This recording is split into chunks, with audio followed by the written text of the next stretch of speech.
Doctor CVB Subrahmanya Sastry గారు, మేషరాశి వారికి ఈ వారంలో అదృష్టం కలిసి వచ్చే సూచనలు ఉన్నాయా అండి? మేషరాశి వారికి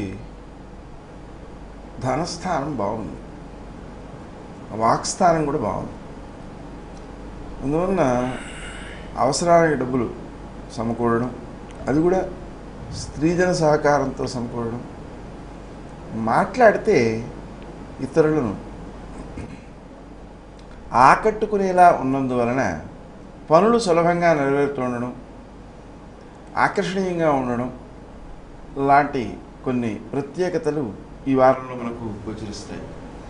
సహకరించేవాళ్ళు కూడా ప్రభుత్వ అధికారులు కావచ్చు, పదవుల్లో ఉన్నవాళ్ళు కావచ్చు, రాజకీయ నాయకులు కావచ్చు, సోదరులు కావచ్చు, వ్యాపారస్తులైన మిత్రులు కావచ్చు, వీరందరి సహకారాలు కూడా లభించే అవకాశం ఉంది. కానీ ఇన్ని అనుకూలతలు ఉన్నా మానసిక ప్రశాంతి మాత్రం చాలా తక్కువగా ఉంటుంది. సామాన్యంగా తొందరగా ఉద్రేకపడడం వల్ల కొన్ని నష్టాలను పొందే అవకాశం కూడా ఉంది. అందుకని ఆ ఉద్రేకాలకు లోను కాకుండా శ్రీ దుర్గాయే నమః అనే నామాన్ని జపించుకుంటూ ఉంటే ఆ దోషాన్ని వాళ్ళు అధిగమించగలుగుతారు. కొంతవరకు శత్రువులు వీరిని ఇబ్బంది పెట్టేటువంటి ప్రయత్నం చేసినా ఆ ప్రయత్నంలో వారం ప్రారంభంలో కొంత చికాకు పెరిగే అవకాశం ఉంది.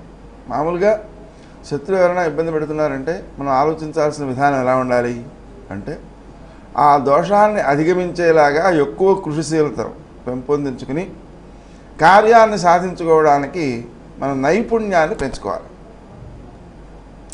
అలా నైపుణ్యాన్ని పెంచుకోవడంతో బాటుగా బాధపడడం కూడా అనేటువంటిది వారం ప్రారంభంలో కనిపిస్తుంది. వారం ద్వితీయార్థంలో మాత్రం ఆ బాధ తొలగి నైపుణ్యాన్ని పెంచుకోవడం అనే దృష్టి కేంద్రీకృతమై విజయాలు సాధించేటువంటి అవకాశాలు మెరుగవుతాయి. ఆరోగ్యపరంగా ఆలోచన చేస్తే కొంతవరకు ఇబ్బందులు కనిపించే అవకాశం ఉంది.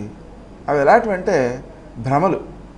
ఉదాహరణకి ఏ గ్యాస్ట్రిక్ ట్రబుల్ వల్ల హృదయ స్థానంలో పోటు వచ్చిందనుకోండి, ఏ హృదయ సంబంధమైన అనారోగ్యమో అని భయపడి వైద్యుల వెంట తిరుగుతూ ఉండడం, వైద్యుడు ఏమీ లేదు అని చెప్పి అన్ని పరీక్షలు చేసి చెప్పినా ఈయన సరిగా చూసాడో లేదో, ఇంకో చోట పరీక్షించుకుందాం ఏంటి అనేటువంటి భావన కలుగుతూ ఉండడం, ఇలా కొంచెం అనుమానాస్పదముగా అనారోగ్యం లేని చోట కూడా ఉందనేటువంటి భావన ఇబ్బంది పెట్టేటువంటి అవకాశాలు ఉన్నాయి.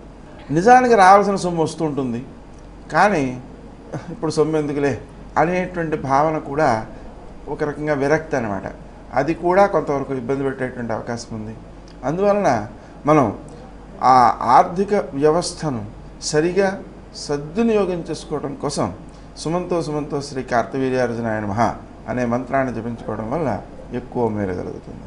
శంకర్ మంచి గారు, మేషరాశి వారు పఠించవలసిన స్తోత్రాలు ఏవండి? ఈ వారం ఇష్టదేవతా స్మరణ చాలా వరకు ఉత్సాహాన్ని, శక్తిని కలిగిస్తుంది. దైవ సందర్శన క్రమంలో ఏ దేవీ దేవతలను దర్శిస్తే మంచిదంటారు? దుర్గాదేవి ఆలయానికి వెళ్ళడం, అక్కడ దీపం వెలిగించుకుంటూ ఉండడం మొదలైనటువంటి కార్యక్రమాలు సత్ఫలితాలను ఇస్తాయి. మేషరాశి వారు చేయవలసిన దానాలు ఇవ్వండి.